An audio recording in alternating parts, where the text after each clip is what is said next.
Have you ever been browsing the Steam store during the holiday season and come across a Christmas game so absurd that you had to check if it was a joke? Maybe it was hilariously bizarre, or maybe it was utterly unhinged. Well, today, we're diving into the strange, the chaotic, and the downright insane side of festive gaming. Sam from Gamers Review Games here, and this is the 10 most absurd Christmas video games. So we're starting things off with a bizarre one. If there was one video game franchise that made you think of Christmas, it would have to be Metal Gear Solid. Right? Wait, you mean MGS doesn't get you into the Christmas spirit? What did you say? What if the main character was renamed Solid Santa and you have to sneak past kids or tranquilize them with Nerf guns to deliver presents on Christmas Eve? Well, that is exactly what small developer Insignificant Studios did with Metal Gear Solid. This fan-made game's plot is absolutely ridiculous, and that's in the best possible way. Due to recent terrorist activity, Solid Santa can't deliver presents in the usual way and instead must resort to delivering presents on foot. That is, entering a house through the front door and trying to sneak past the naughty children that have decided to stay awake to catch a sight of Santa Claus.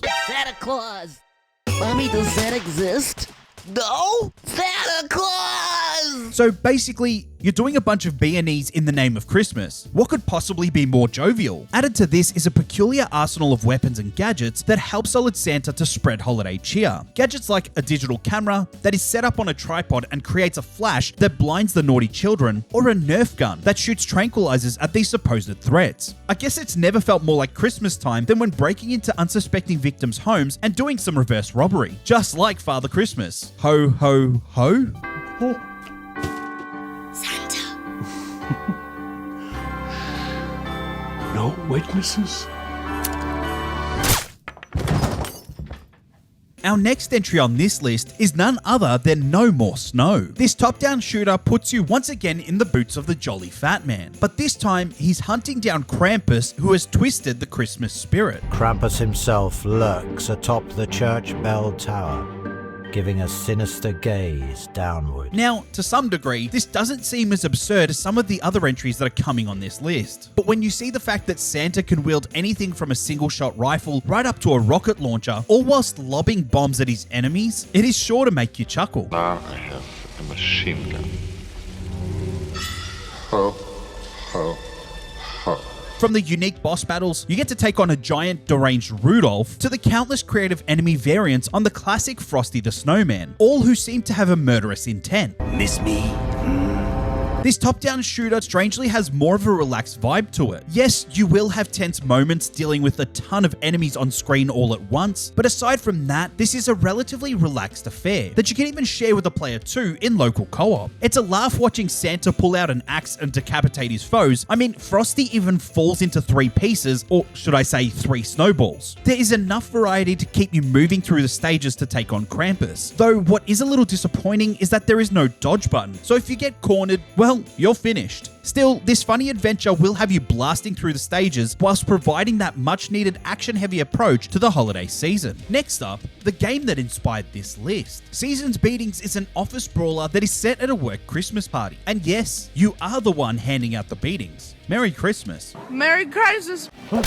For some reason, this party got super out of hand and it's led to many people being armed with melee weapons, firearms, and the occasional Santa hat, getting rowdy, and now you need to control the party. Okay, that might have been a slight exaggeration, but fighting people in Santa hats in the office, that part is definitely real. You'll be running through rooms filled with enemies, the goal being to dispatch them as quickly as possible. But they do die in one hit.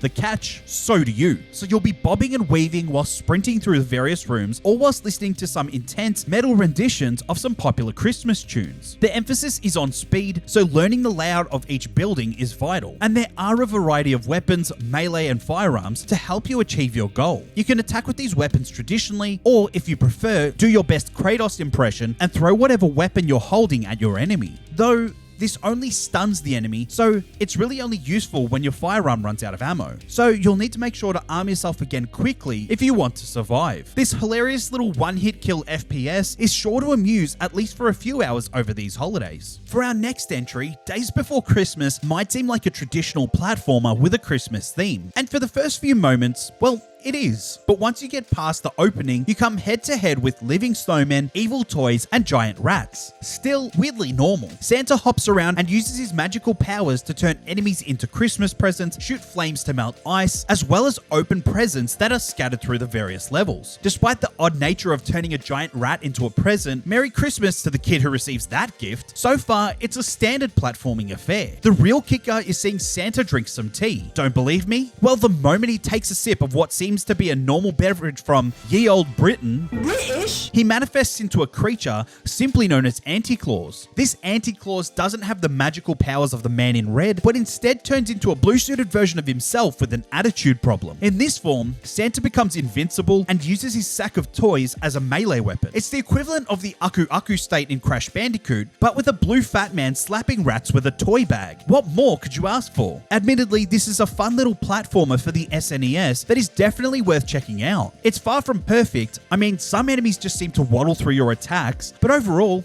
it's a fun way to get into the Christmas spirit. Up next, nothing says Christmas like the apocalypse, right? Well, in Xmas Apocalypse, that is exactly the case. You play as Santa after his sleigh crash landed into zombie territory. So to survive the night, you must gun down the hordes of zombies that are trying to turn the Jolly Red Man into undead Claus. But it doesn't end there. There are multiple weapons to get a hold of, a festive deck of skill cards that can upgrade your weapons, and of course, your very own Christmas skill tree. Oh, I see what you did there. I don't know who thought mixing together a zombie shooter with Christmas was a good idea, but it is genuinely an absolute banger. And unlike a lot of the other entries on this list, you don't just play as Santa Claus. You can also play as his not-so-favorite reindeer, Vixen. This may not be much more than an aesthetic difference, just a few minor stat changes, but it's entertaining going around shooting zombies as one of Santa's reindeer. During this short experience, roughly 3 hours, you'll face off against zombies, boars, snowmen, and various bosses, all whilst trying to fight your way back to your sleigh that doesn't seem to be anywhere in sight. Admittedly, this is very much a typical die try again roguelike, but the variety of power-ups you can find, as well as working your way up the Christmas skill tree, all make for a fun but simple experience. And seeing that it is the time of year to put presents under your own Christmas skill tree, I wanted to give a quick shout out to Fanatical. They're a fantastic place to get a whole new stack of gaming bundles without breaking your budget. With the bundle festive season kicking into full gear, there is a new bundle to unwrap every day. By using my affiliate link down in the description, you can find a bunch of new games to enjoy whilst helping support the channel at the same time. Up next,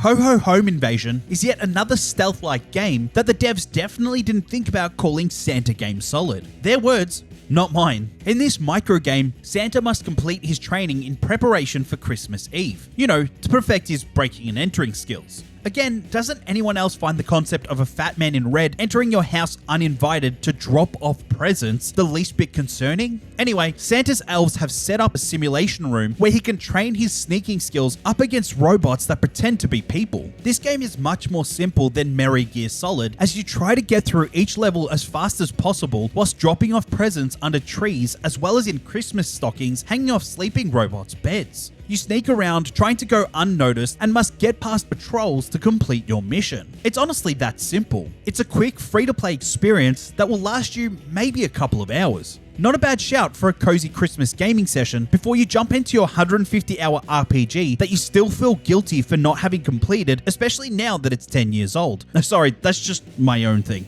Moving on, for our next entry, we are jumping back in time to a world filled with rhythm games, and that is for Santa Rockstar. Alright, so technically it released at a time when rhythm games, especially those with particular peripherals, were on the decline, but nonetheless, this Christmas headbanger came to make its mark. In Santa Rockstar, you get the chance to jam out to various Christmas carols, but reimagined for a Saint Nick that has basically become a god of rock. I mean, look at him. He's even got the ripped vest and everything. As Saint Nick, you tour around the world playing rock and metal versions of classic Christmas carols. From Silent Night to Carol of the Bells, for no other reason than Santa being a 60-year-old rocker that is trying to stay relevant. What is so strange about this game was purely the timing. Released in 2012 for iOS, the game has gone through a few iterations before getting released on Steam, with guitar controller integration coming years later. Seemingly the first iteration of the game, whilst looking very different at the time, was a flash game on Newgrounds and featured Saint Nick having a guitar battle with the Grinch. It is honestly really wild seeing a rock and roll Santa playing carols whilst looking like he's getting ready to frontman for Metallica. Unfortunately, the controller implementation is a little lacking, making this holiday rhythm experience a bit subpar for Guitar Hero or Rock Band guitars.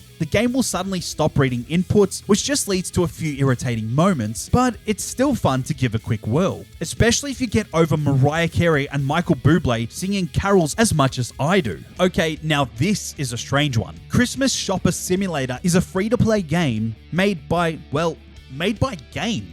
Yes, that is the video game retail store, for the sole purpose to maximize hype for shoppers for the Christmas holidays. This unique experience, which is very much Goat Simulator in a mall with tinsel, is a physics-based holiday shopper game, meaning that you'll be flinging presents or yourself into walls, slamming into trees, and all round having a messy experience, or drop punting people into glass windows.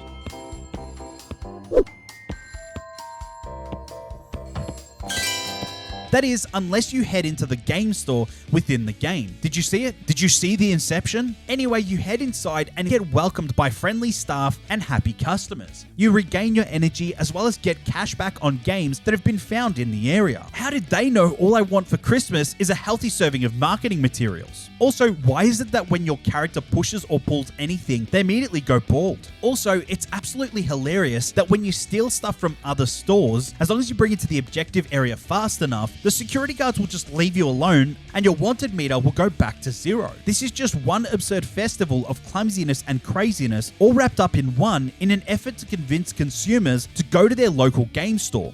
No, not GameStop, Game Store, and spend a bunch of money on that year's specials. Now, I will admit that this is definitely a clever idea. After all, it seemingly got a significant amount of attention. Not that I ever saw it back in 2014, but hey, it's one for the archives. So if you need some retail therapy this Christmas, why not instead boot up this 2014 game and go ballistic whilst laying waste to shoppers left, right, and center? Our penultimate entry for this list is just plain weird. Viscera Cleanup Detail, Santa's Rampage, puts you in the shoes of a janitor whose sleeves seem to indicate that he is an elf, making this whole idea that much worse, who has come back to Santa's workshop to find that carnage has ripped right through. As the title suggests, Santa went ballistic and, in a rage, left behind broken toys and, most shockingly, a bunch of elf corpses that have been scattered around the factory.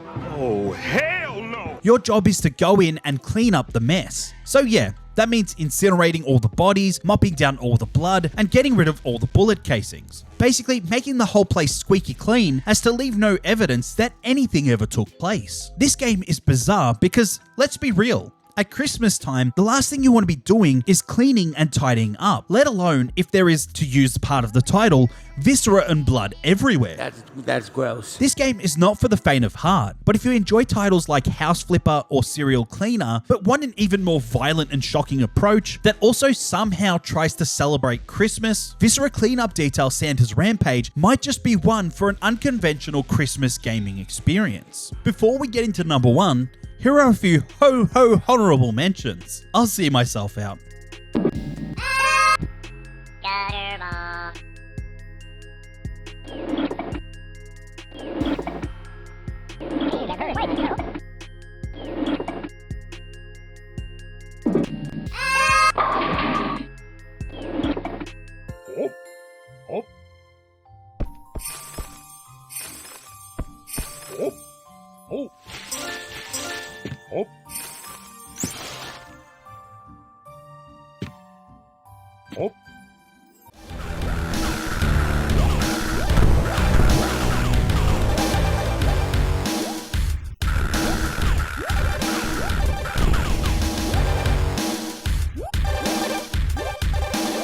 For our final entry, what would you get if you took a turn-based JRPG, set it in a Christmas-themed town, then threw in a legendary beast from H.P. Lovecraft? Well, Cthulhu Saves Christmas. That's what. Cthulhu Saves Christmas is an absolutely bizarre adventure where Cthulhu himself takes a break from trying to dominate the Earth to help save Santa Claus from his evil captors, simply known as the League of Christmas Evil. Now, he doesn't do this willingly. In fact, his only motivation for helping Santa is because Saint Nick's granddaughter promised to get get Santa to give Cthulhu his powers back so he can resume taking over the world. Not only is this a completely bonkers concept, but it plays out in the most comedic, self-aware way possible. Characters in the game are regularly interacting with the narrator, typical JRPG tropes are often referenced in the most over-the-top way possible, and to top it all off, you're playing as Cthulhu. But it's not just this hilarious narrative that makes this game so strange. There is an unbelievably silly cast of characters that have been pulled from all sorts of fiction and mythology. During your downtime between dungeons, you even get a chance to build relationships with them, as is the JRPG way. By doing this, you get new and improved items. Beyond that, Cthulhu even can spend time dressing up as a mall Santa or being a postal worker. And there is even a game bundles reference in there for good measure. This strange Christmas adventure is a prime example of what indie devs can achieve on a tight budget, while still maintaining an intriguing plot and great gameplay mechanics. To see some of the best indie games that you need to play from 2025, click the video on screen now.